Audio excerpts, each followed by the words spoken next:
Hello प्यारे बच्चों, तो स्वागत है आपके अपने यूट्यूब चैनल एमसीसी गंगटी बोर्ड एग्ज़ाम में। तो आप लोग कैसे हैं? उम्मीद करता हूं कि आप लोग अच्छे होंगे और अपनी पढ़ाई को भी अच्छे ढंग से कर रहे होंगे।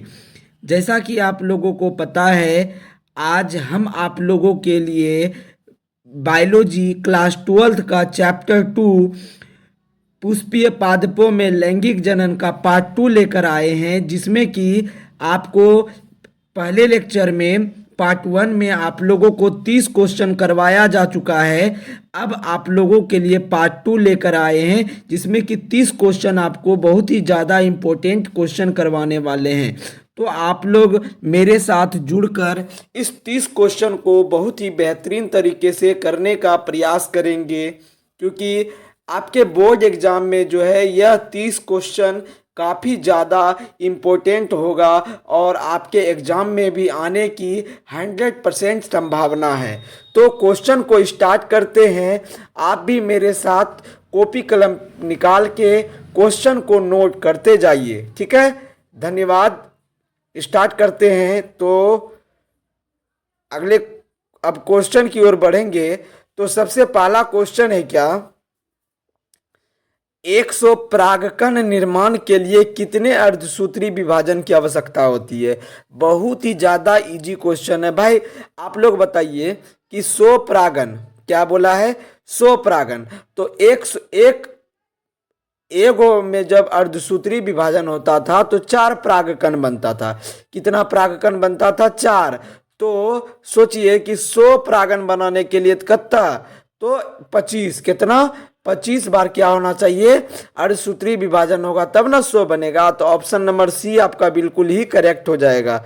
अगले क्वेश्चन की बात करें तो आपका अगला क्वेश्चन है, परागकण से संबंधित कौन सा सही कथन है? पहला है, वायु द्वारा परागण सर्वत्र होने वाला अजैविक परागण है, सही बात है। वायु परागण हेतु परागकण ओ चिपचिपा होता है, सही बात है। स्टेमेन अत्यधिक अस्खलित होता है, सही बात है। सभी, तो इनमें से सभी आपका करेक्ट आंसर हो जाएगा, ठीक है। अगले क्वेश्चन की बात करें तो आपका अगला क्वेश्चन है, माइक्रोपाइल किसमें पाया जाता है? तो माइक्रोपाइल किसमें पाया जाता है? ये बीजांड में भी और बीज में भी, तो ए बी दोनों। ऑप्शन नंबर सी आपका बिल्कुल ही करेक्ट हो जाएगा। अगला क्वेश्चन है, तो अगला क्वेश्चन क्या है भाई, गुरु बीजाणु मातृ कोशिका से क्या बनता है? तो गुरु बीजाणु बनता है, क्या बनता है? गुरु बीजाणु बनता है। ऑप्शन नंबर सी आपका बिल्कुल ही करेक्ट हो जाएगा। अगले क्वेश्चन की बात करें तो आपका अगला क्वेश्चन है, एनिमोफिली में परागण किसके द्वारा होता है? तो वायु के द्वारा। किसके द्वारा? वायु के द्वारा। ऑप्शन नंबर बी आपका बिल्कुल ही करेक्ट हो जाएगा। अगले क्वेश्चन की बात करें तो आपका अगला क्वेश्चन है, इंटिमोफिली में परागण किसके द्वारा होता है? तो कीट के द्वारा। किसके द्वारा? कीट के द्वारा। ऑप्शन नंबर बी आपका बिल्कुल ही करेक्ट हो जाएगा। आप लोग इसको कॉपी में नोट करते जाइए, क्योंकि आपके बोर्ड एग्जाम में जो ऑब्जेक्टिव टाइप का क्वेश्चन रहेगा इसी सब टाइप का रहेगा, ठीक है। आप लोगों के लिए सब्जेक्टिव का भी लाएंगे, पहले ऑब्जेक्टिव को क्लियर कर लेते हैं। अब अगले क्वेश्चन की बात करें तो आपका अगला क्वेश्चन है, पर परागण लाभदायक है क्योंकि इसके परिणाम होते हैं श्रेष्ठ संतति। देखो, पर परागण के द्वारा जो है ना अच्छे बच्चे का निर्माण होता है, अर्थात जो श्रेष्ठ होता है ना उस टाइप के बच्चे का निर्माण होता है। तो ऑप्शन नंबर सी आपका क्या हो जाएगा? करेक्ट हो जाएगा। अगले क्वेश्चन की बात करें तो आपका अगला क्वेश्चन है, निम्नलिखित में कौन जल द्वारा परागित पौधा नहीं है? भाई जोस्टेरा जल द्वारा है, वेलेसनेरिया जल द्वारा है, हाइड्रिला भी जल है, तो केनाबीस जो है जल द्वारा परागित पौधा नहीं है। ऑप्शन नंबर डी आपका बिल्कुल ही करेक्ट हो जाएगा। अगले क्वेश्चन की बात करें तो आपका अगला क्वेश्चन है, अनावृत बीजी में भ्रूणपोष होता है। अनावृत बीजी का मतलब क्या हुआ? जिम्नोस्पर्म। जिम्नोस्पर्म में भ्रूणपोष होता है एक गुणित। क्या होता है? एक गुणित। ऑप्शन नंबर ए आपका बिल्कुल ही करेक्ट हो जाएगा। अगले क्वेश्चन की बात करें तो आपका अगला क्वेश्चन है, निषेचन के बाद बीज के बीज आवरण किससे बनते हैं? तो भाई किससे बनते हैं? तो इंटीग्यूमेंट से, अध्यावरण से। ऑप्शन नंबर बी आपका बिल्कुल ही करेक्ट हो जाएगा। अगले क्वेश्चन की बात करें तो अगला क्वेश्चन है, पोलन कीट रासायनिक रूप से बना होता है किसका भाई? प्रोटीन का, लिपिड एवं कैरोटीनॉइड्स का, कार्बोहाइड्रेट एवं कैरोटीनॉइड्स का, स्पोरुलिनियम। तो ऑप्शन नंबर बी आपका बिल्कुल ही करेक्ट हो जाएगा, लिपिड और कैरोटीनॉइड्स का, लिपिड और कैरोटीनॉइड्स का। अगले क्वेश्चन की बात करें तो आपका अगला क्वेश्चन है, परागकोश संबंधित है भाई। परागकोश किससे संबंधित होगा? परागकण निर्माण से। ऑप्शन नंबर ए आपका बिल्कुल ही करेक्ट हो जाएगा। परागकण का निर्माण कहाँ होता है? परागकोश में होता है, ठीक है। अब अगले क्वेश्चन की बात करें तो आपका अगला क्वेश्चन है, परागकण का परागकोश से निर्माण एवं विभेदन को कहते हैं भाई, क्या कहते हैं? माइक्रोस्पोरोजेनेसिस, यानी कि लघु बीजाणु जनन। कहते हैं कि नहीं कहते हैं? परागकण के निर्माण को क्या कहते हैं? माइक्रोस्पोरोजेनेसिस, अर्थात लघु बीजाणु जनन। अगला क्वेश्चन है, अगला क्वेश्चन क्या है भाई? किसी पर परागण का विशिष्ट उदाहरण है भाई, मक्का। मक्का क्या हो जाएगा? मक्का। मक्का में जो है ना विशिष्ट पर परागण होता है। ऑप्शन नंबर आपका क्या हो जाएगा? डी करेक्ट हो जाएगा, ठीक है। अगले क्वेश्चन की बात करें तो आपका अगला क्वेश्चन है, स्वपरागण के लिए एक पुष्प का होना चाहिए भाई, द्विलिंगी होगा तभी तो स्वपरागण होगा। ऑप्शन नंबर आपका डी करेक्ट हो जाएगा।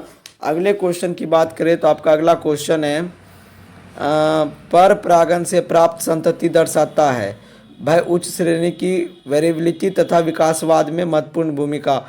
ऑप्शन नंबर ए आपका बिल्कुल ही करेक्ट हो जाएगा भाई। उच्च श्रेणी, पर परागण में उच्च श्रेणी के जो है ना संतति दर्शाता है, ठीक है। अब अगले क्वेश्चन की बात करें तो आपका अगला क्वेश्चन हो जाएगा, परागण तभी होता है जब कोई परागकण अपना स्पर्म न्यूक्लियस विमुक्त करता है, वर्तिकाग्र पर आता है। जब वर्तिका पर आएगा तभी तो परागण होगा। ऑप्शन नंबर आपका बी करेक्ट हो जाएगा। अगले क्वेश्चन की बात करें तो आपका अगला क्वेश्चन है, भ्रूणपोष वाले बीजों को क्या कहा जाता है? तो भ्रूणपोष वाले बीजों को एंडोस्पर्मिक कहा जाता है। यह क्वेश्चन पहले भी करवा चुके हैं, एंडोस्पर्मिक कहा जाता है। अगले क्वेश्चन की बात करें तो आपका अगला क्वेश्चन है, वायु परागण किसमें नहीं होता है भाई? वायु परागण जो है घास में भी होता है, मक्का में, गेहूं में, तो सालविया में नहीं होता है। ऑप्शन नंबर डी आपका बिल्कुल ही करेक्ट हो जाएगा। अगले क्वेश्चन की बात करें तो आपका अगला क्वेश्चन है, एक पुंकेसर के पुतंतु का समीपस्थ सिरा होता है भाई, क्या होता है जी? पुष्पासन अथवा दल, पुष्पासन अथवा दल, पुष्पासन अथवा दल। ऑप्शन नंबर डी आपका बिल्कुल ही करेक्ट हो जाएगा। अगले क्वेश्चन की बात करें तो आपका अगला क्वेश्चन है, जलकुंभी में परागण किसके द्वारा होता है? तो वायु द्वारा भी होता है, कीट द्वारा भी। ऑप्शन नंबर डी आपका बिल्कुल ही करेक्ट हो जाएगा, बी और सी दोनों। अगले क्वेश्चन की बात करें तो आपका अगला क्वेश्चन है, सेब में खाने योग्य भाग होता है, तो सेब में क्या खाते हैं जी? पुष्पासन। ऑप्शन नंबर डी आपका बिल्कुल ही करेक्ट हो जाएगा। अगले क्वेश्चन की बात करें तो आपका अगला क्वेश्चन है, वायु परागित पुष्प सामान्यतः होते हैं भाई, क्या होते हैं?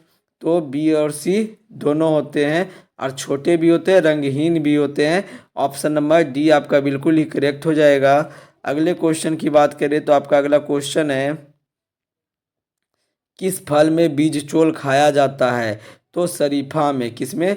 शरीफा में जो है बीज चोल खाया जाता है, अर्थात बीज चोल खाया जाता है किसमें? तो शरीफा में, ठीक है। इनमें से सभी होना चाहिए, इनमें से सभी मार लो, ठीक है। ऑप्शन नंबर डी, बीज चोल खाया जाता है। अगला क्वेश्चन है क्या, भ्रूण कोश की सेंट्रल कोशिका है भाई, भ्रूण कोश की सेंट्रल कोशिका क्या है? तो द्वितीयक केंद्रक है। दो केंद्रक होता है ना भ्रूण कोश के बीच में, सेंट्रल कोशिका में द्वितीयक केंद्रक। ऑप्शन नंबर बी आपका बिल्कुल ही करेक्ट हो जाएगा। अगले क्वेश्चन की बात करें तो आपका अगला क्वेश्चन है कि बीज चोल खाया जाता है भाई, बीज चोल किसका खाया जाएगा? अभी जस्ट बताए थे, किसका? सेब का तो पुष्पासन आएंगे नहीं, तो शरीफा का। किसका खाया जाएगा? शरीफा का। ऑप्शन नंबर ए आपका बिल्कुल ही करेक्ट हो जाएगा।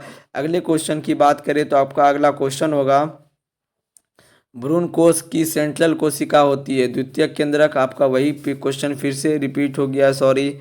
ऑप्शन नंबर बी आपका बिल्कुल ही करेक्ट हो जाएगा। अगले क्वेश्चन की बात करें तो आपका अगला क्वेश्चन है, बाह्य निषेचन क्रिया होती है? भाई बाह्य निषेचन की क्रिया किस में होती है?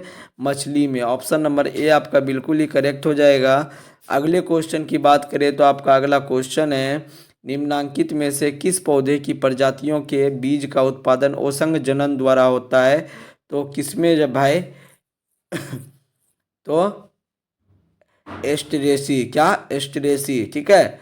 तो ऑप्शन नंबर ए आपका बिल्कुल ही करेक्ट हो जाएगा। अगले क्वेश्चन की बात करें तो आपका अगला क्वेश्चन है, एक पुंकेसर के पुतंतु का एक पुंकेसर के पुतंतु का समीपस्थ सिरा पुष्पासन अथवा दल। ये भी लगता है रिपीट क्वेश्चन है। ऑप्शन नंबर डी आपका बिल्कुल ही करेक्ट हो जाएगा, ठीक है। तो आज के लिए इतना ही। आप लोगों के लिए कल भी पुष्पी पादपों में लैंगिक जनन के लिए जो है 30 क्वेश्चन लेके आएंगे। देखिए ये चैप्टर बड़ा है और काफ़ी ज़्यादा इम्पोर्टेंट है, इसलिए इसमें कम से कम 3 से 4 लेक्चर तो करना ही होगा, क्योंकि आपके एग्ज़ाम के लिए जितना भी क्वेश्चन आए वो इसी 30 क्वेश्चन के अकॉर्डिंग रहे, यही हम चाहते हैं, ठीक है। धन्यवाद। आप लोगों का दिन शुभ हो, रात्रि मंगलमय हो। आप लोग अच्छे ढंग से पढ़ाई कीजिए।